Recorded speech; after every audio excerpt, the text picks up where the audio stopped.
छाँव में हो, पलकों की छाँव में। पलकों की छाँव में मैं अब तक आपने देखा घर पहुंचकर।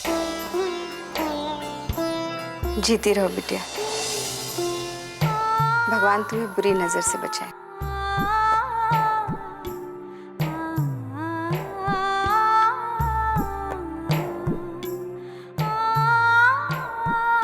खूब तरक्की करना बेटा, खुद को इतना स्वाभिमानी बनाओ कि तुम पर उठने वाली उंगलियां शर्म से नीचे झुक जाए।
मम्मी, श्याम बहादुर पता नहीं कहाँ रह गया था, स्कूल पहुंचा ही नहीं। टीकू बहुत रो रहा था तो जबरदस्ती सुमन को ले आया।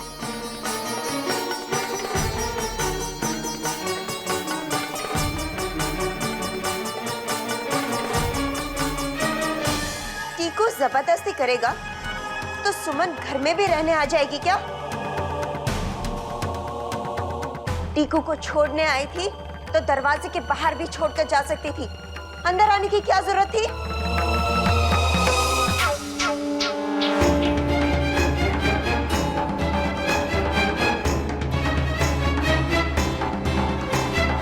सुमन, टीकू को छोड़ दिया ना, अब जाओ यहां से।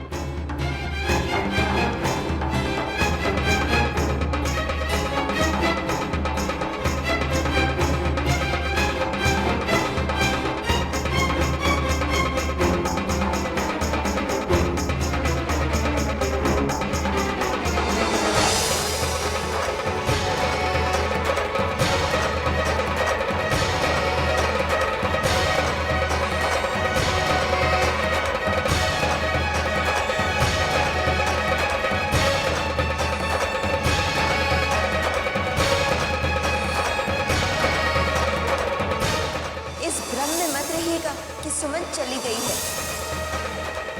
मुझे नहीं लगता कि वो ये गांव छोड़कर कभी जाएगी भी। भाभी,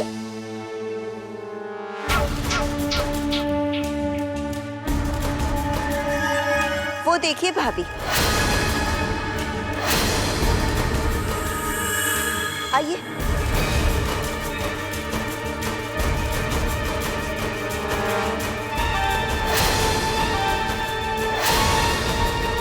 देख लीजिए भाभी, चाय नाश्ता खूब खातिरदारी की है सुमन के इस घर में। बुआ जी, माँ को भड़काइए मत। मैं क्या भड़का रही हूँ तुम्हारी माँ को?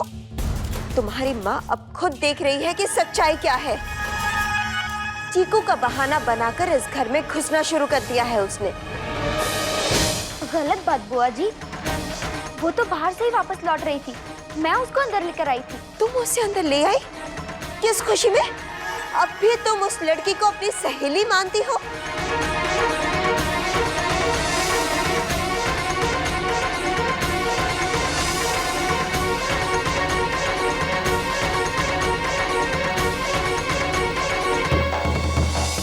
सुमन जी, आप घर आई थी?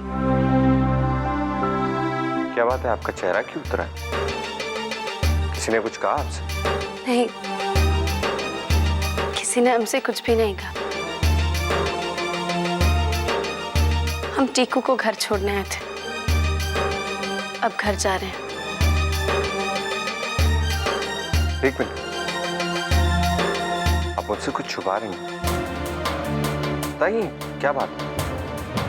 आज जब हम स्कूल के बाहर निकले तो टीकू अकेला बैठकर बहुत रो रहा था।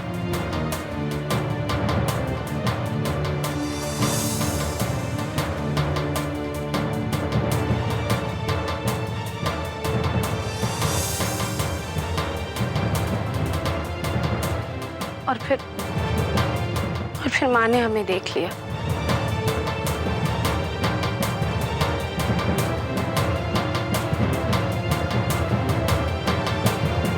अरे सुमन दीदी, आप टीकू को ले आई? हाँ, बहुत मेहरबानी है आपकी। पर हमारी नौकरी तो लगता है आज गई।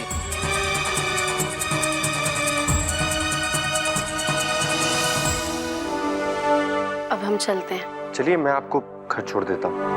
नहीं, हम खुद चले जाएंगे।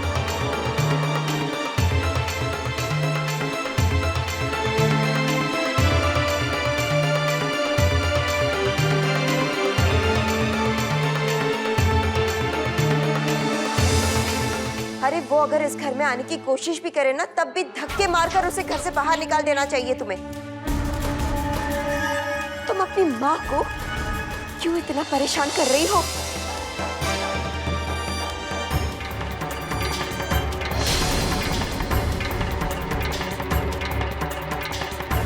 बालकिन, हमें माफ कर दीजिए, हमारी कोई गलती नहीं है। वो तो जाते समय साइकिल का टायर पंचर हो गया था, इसलिए।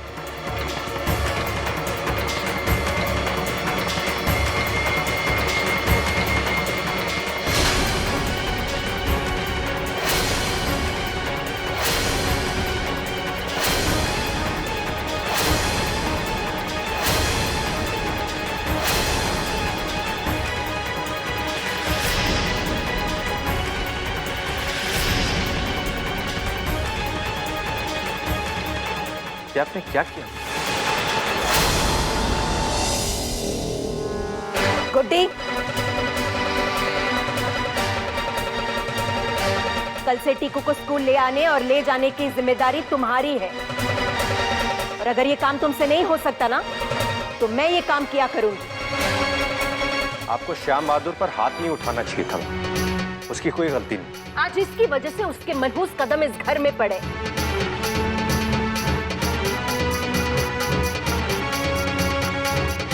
दूसरी गलती माफ नहीं करूंगी।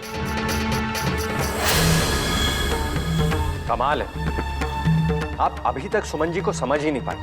वो खुद इस घर को छोड़कर इसलिए चली गई ताकि आपका दिल ना दुखे। ना ना कार्तिक, मेरा दिल ना दुखे इसलिए वो नहीं गई। वो इसीलिए गई क्योंकि वो जानती थी कि अगर वो इस घर में रहेगी तो मैं उसे धक्के मारकर इस घर से निकाल दूंगी। मैं इस घर में नहीं थी, इस बात का फायदा उठाकर वो घर में आई। मैं फिर आपसे कह रहा हूँ माँ, सुमन अपनी मर्जी से यहाँ नहीं आई, टीकू की वजह से उन्हें यहाँ आना पड़ा। सब समझती हूँ कार्तिक, सब जानती हूँ। टीकू के स्कूल में नौकरी क्यों ली उसने? क्योंकि वो इस घर से जुड़ी रहना चाहती है। और तो और हमारे घर वाले, गलती तो इनकी भी है। अगर यही लोग उसे बुलाएंगे तो वो तो आएगी ही। समझ नहीं पा रही हो कि ये लोग बार बार हमदर्दी क्यों जता रहे हैं? आपने बस अपने दिमाग में एक बात बिठा ली और आप उसको दिमाग से निकालना ही नहीं चाहते। तुम लोगों ने भी अपने मन में सुमन को बसा लिया है, अपने दिल में बसा लिया है, अपने दिल में बसा लिया है, अपने दिल में बसा लिया है। आपने बस अपने दिमाग में एक बात बिठा ली और आप उसको दिमाग से निकालना ही नहीं चाहते। तुम लोगों ने भी अपने मन में सुमन को बसा लिया है, अपने दिल में बसा लिया है, अपने दिल में बसा लिया है, अपने दिल में बसा लिया है।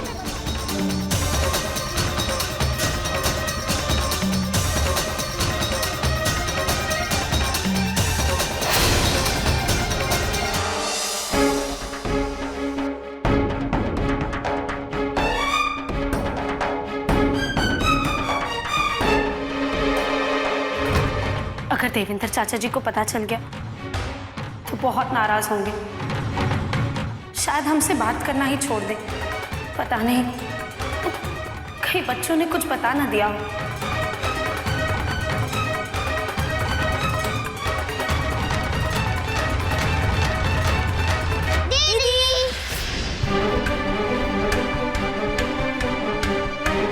छुटकी, देवेंद्र चाचा जी कहाँ हैं?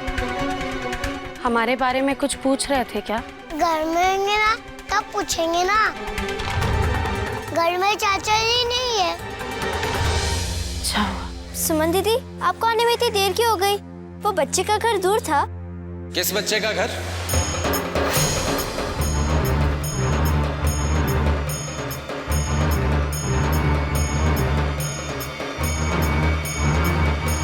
चाचा जी, वो स्कूल की छुट्टी हो गई थी ना, तब एक बच्चा था, उसको लेने कोई भी नहीं आया था, तो सुमन दीदी ने उसे घर पहुंचा दिया। अच्छा। वो छोड़ो ना, तुम दोनों को भूख नहीं लगी है क्या? हमारे पेट में तो चूहे कूद रहे। चलो खाना खाते। तो ठीक है भाई, तुम लोग खाने वाने का इंतजाम कर लो। चलो।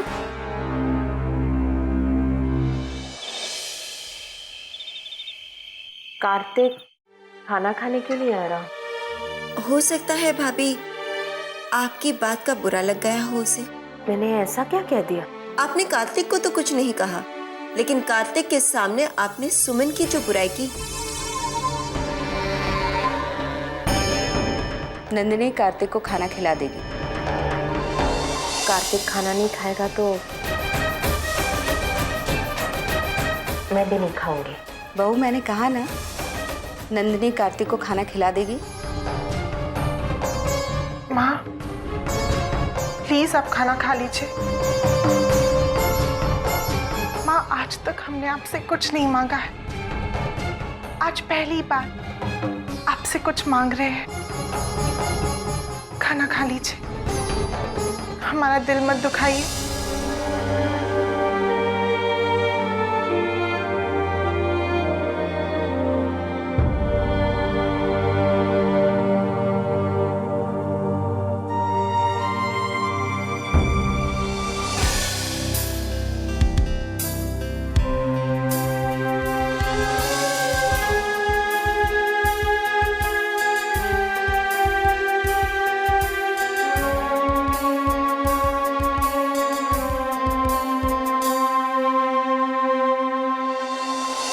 सुमन, तुम अब तक जाग रही हो?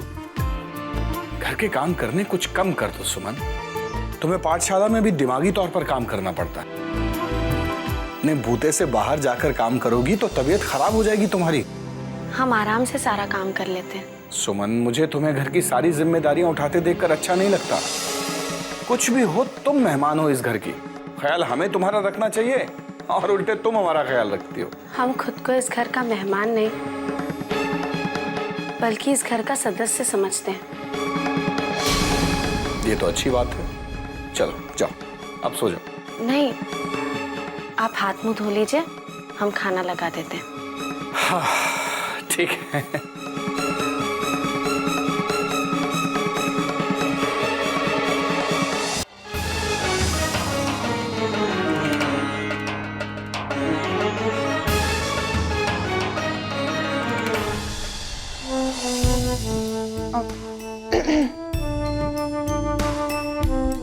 क्या बात है, खाना नहीं खाना है क्या?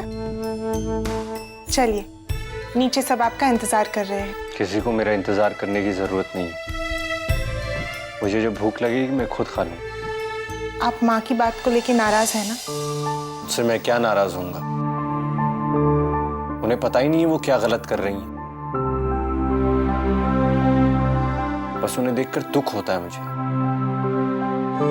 क्योंकि वो लाख कोशिश कर ले लेकिन वो सुमन जी से अपना रिश्ता तोड़ नहीं सकती। इतना गहरा रिश्ता है इन दोनों के बीच की वो इतनी आसानी से खत्म नहीं होगा। पता नहीं सब कब ठीक होगा। सब ठीक हो जाएगा, आप बस निराश मत होइए, हम आपके साथ हैं। हम माँ को खुद समझाएंगे। थैंक्स। वैसे हमें थैंक्स नहीं चाहिए। अगर आप सच में हमारा थैंक्स करना चाहते हैं तो चलिए हमारे साथ और खाना खा लीजिए। जी भूख नहीं है, मैं बाद में खा लूंगा। हमने नीचे सबसे वादा किया है कि हम आपको अपने साथ ले जाएंगे।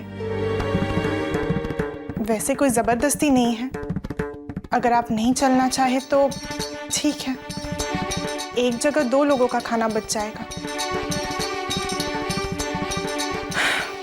हम चलते हैं। रुकिए,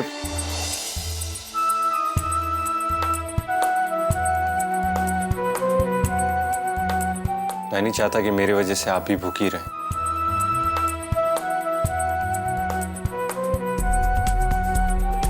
लेकिन किसी को मजबूर करने का ये रास्ता अच्छा नहीं है। तरीका भले ही गलत हो, पर उद्देश्य तो सही है ना। चलिए।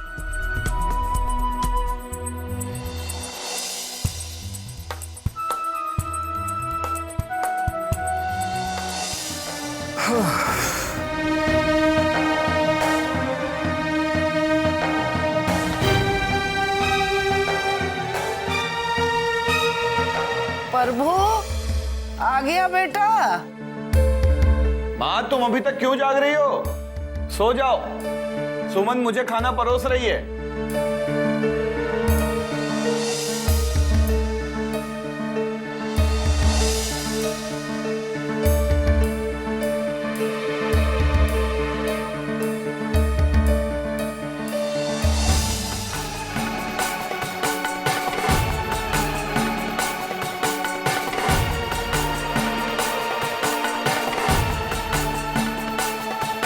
अरे माँ,